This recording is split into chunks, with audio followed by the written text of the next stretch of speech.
大家好，我是小雷，今天去看眼睛。之前很多朋友问我为什么我没有去做飞秒，那已经是1年前的事了。我现在告诉大家，因为当时我检查下来，我的角膜没办法做。当然，很多人也会选择强行去做，但是你要承担风险，这个风险我担不起。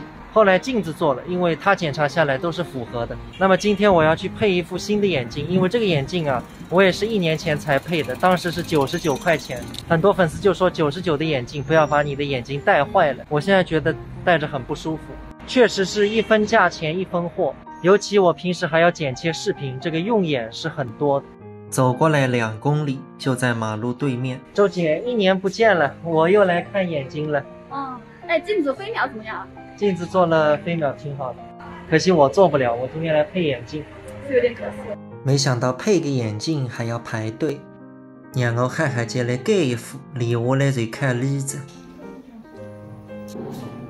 上下，看的第3行比较一下，第1面清楚一些，能看到第几行？第2行可以。朋友们，我当初配这个99块钱的眼镜，进去验光大概只有5分钟，今天这个地方前面这些流程已经半个多小时。跟之前比的话，右眼是加了个0.25，然后左眼加了75度。现在这个都加了。对，现在全部加了。我觉得戴的看你们更清楚，所以我下定决心。我看很多粉丝上次就留言说我配那个99的眼镜，会让自己眼睛变得不好，所以我这次就配一副1-2千的眼镜嘛，我觉得对自己眼睛好一点。先说一下价格吧，也不能太高。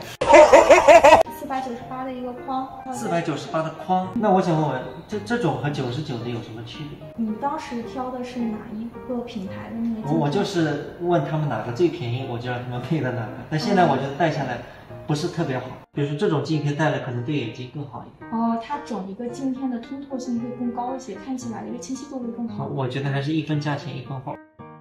服务是真的蛮好的，我帮你戴眼镜了。那其实就这个框好了。单字开盒互动店搞定了，眼睛买好了，一个镜片600多，还有一个框，反正2个加起来2000，比起我这个99的那肯定是好很多。而且我记得我这个眼镜啊，当时买的时候好像就等了10分钟就拿到了，但今天那个眼镜他们要做1周，1周之后我再来拿，非常的期待换上新眼镜之后效果怎么样。